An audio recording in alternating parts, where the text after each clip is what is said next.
Welcome to this week's Blue York One News. I'm Jonathan Sauerschell from NYCFCBlues.com and Blue City Radio, here to bring you the latest news regarding NYCFC. We previously did a special review of Saturday's final preseason game. You can actually view that video by clicking the little eye. It should be over my left shoulder, and that'll then take you to a link where you can view that video. And I broke down the game and the result, which was a 2-1 victory for NYCFC. Goals by Andrea Pirlo and Mix Discarud got the win in our final preseason game against Reykjavik FC. And NYCFC is now returned home from Florida. They are back in New York, and they are preparing to go back to training for the next 2 days. This is being filmed Tuesday night, so Wednesday and Thursday. And then they will fly out to Bridgeville, Illinois, outside Chicago, for the Sunday's season opener against Chicago Fire at Toyota Park. So we certainly will preview that game today, and we also will discuss the lack of roster news. It's about 7 p.m. on Tuesday. Today is the compliance deadline date for MLS to have their roster be compliant with the rules. That specifically includes international roster spots and the number of international players. At this point, we have heard no information from NYCFC in regards to any roster moves, so we do not know how they're going to handle getting an international roster spot to fit in Federico Bravo. So, if something happens during this recording, we'll let you know. If not, we will certainly tweet about it and post it on social media, because at this point we got nothing. And actually, many teams have not released their final rosters, but we don't have anything from NYCFC. And other interesting news this week, before we get into the game preview for Sunday, United States Soccer released their new crest yesterday via many social media outlets and a campaign to actually get the crest into fans and players' hands so they could begin the discussion about it. It is a brand new crest. It replaces the flying soccer ball that had been in place since about 1995. It's large, got a big USA on it. It's still red, white, and blue. You can check it out and sort of judge it for yourself. Personal opinion, I think it's better than what we had. I don't know if it's fantastic, but then again, how often are national team crests really fantastic? I think, though, it's certainly better. I think the bigger concern is what the new jersey is going to look like, which will be released at some point during the month of March for the United States. There is some thoughts that it might be a unique color, not one that we normally see for the United States soccer team. But we'll certainly talk about that when it is released. But in the meantime, we have a new crest, and you can certainly view it multiple places. I recommend checking it out. It's certainly a big moment for United States soccer. Now on to the game preview.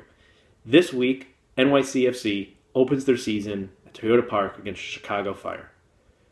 The season opener is an opportunity to get everything off onto a good start, to put all of those things you learned in preseason into good use, and to really show that the team has stepped it up.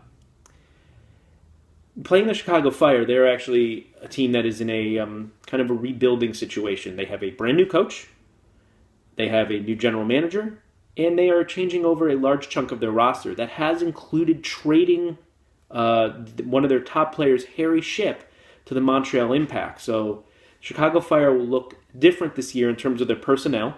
I think from what we can expect from this game is they are going to play much more aggressive. They're going to play much more of a high pressing style. That is the goal of the team now. They're going to try to look more like the Red Bulls, and that's partially why they got rid of Harry Shipp. They felt maybe his lack of athleticism did not fit in with what they wanted. There will be a whole new backline in Chicago, which will certainly include rookie Brandon Vincent. You might also see rookie center back Jonathan Campbell starting.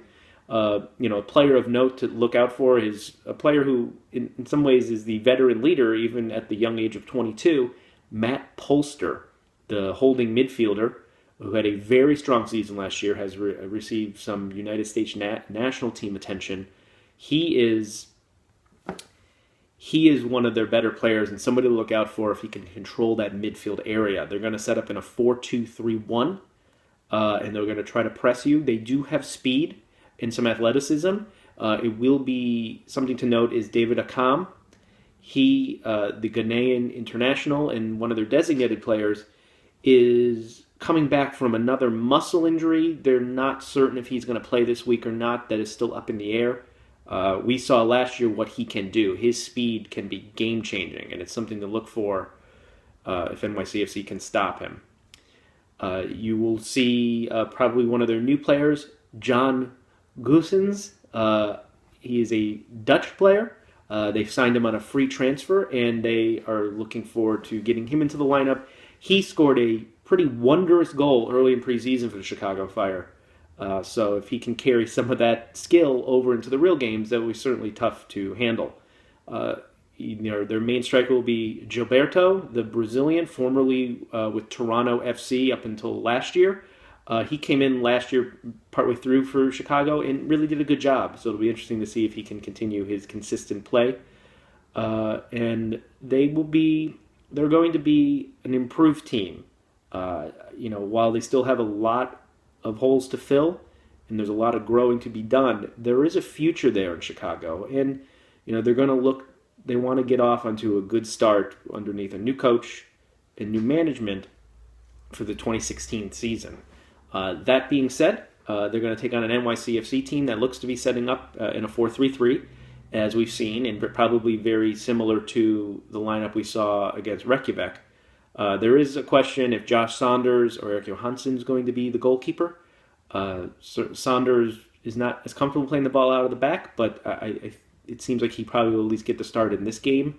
He is the incumbent. He was one of our best players last year, and it is his job to lose. But I think and it's been pretty much stated, you will see more of Erik Johansson this season. The back four seems to be set.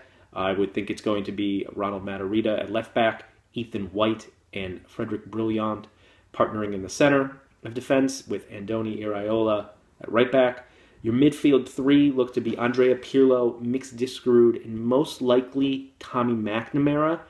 Frank Lampard, as previously mentioned, is battling a calf strain, and while he might be okay enough to play, since he did not play in preseason, it seems very unlikely that he would start on Sunday, though he could perhaps be on the bench. And your front three look very likely will be David Villa, flanked by Kyrie Shelton and Tony Taylor. That should be the lineup for Sunday, minus maybe one or two changes, but that seems most likely what we will see for NYCFC and Patrick Vieira's first game in charge. As stated, Chicago should come out and look to press and look to really put pressure on NYCFC. So their defense is going to have to be comfortable playing the ball at the back. It'll be interesting to see how Andrea Pirlo handles that as sort of the deepest lying midfielder, and if we end up having to change our tactics and potentially our formation as the game goes on. Chicago, though, basically an overhauled defense, completely new. Their defense is completely new and obviously untested in MLS action, with the potential, with definitely one and potentially two MLS rookies and professional rookies starting in their first game. With that in mind, I think at the end of this game, NYCFC will find a way to get a victory. It won't necessarily be the prettiest game. I think the first games of the season always tend to be a little haphazard. There's always, there's nerves, there's lack of familiarity, there's rust. There's a lot of factors at play. There could be weather factors at play. Who knows what the wind will be like outside of Chicago. It's a good bet. It'll probably be pretty windy. And potentially, weather could be a concern. It always is for early season MLS games, especially in the East or Midwest.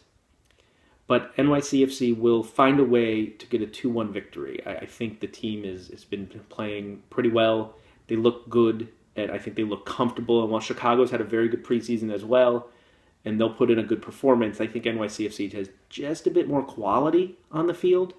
And in a game that gets a little bit sort of, haggard, the quality will make the difference for NYCFC. Villa, Pirlo, even Mix Diskerud. These are quality players, international players. The potential of Lampard coming off the bench. Somebody like Matarrita, who's actually a very quality player, international, Costa Rican international. I think at the end of the day, they will they have enough quality to overcome Chicago's pressure and energy, and we will get a 2-1 victory and open the season with 3 crucial points. And with that, this concludes Blue York One News for this week. I'm Jonathan Sauerschell from NYCFC Blues and Blue City Radio. You can certainly check us out. You can check us out online at NYCFCBlues.com. Blue City Radio, you can find it wherever you get your normal podcast. Check out our game review video from the last preseason game. Click the eye over my left shoulder, and you'll be able to view that video. I did a special video reviewing that game.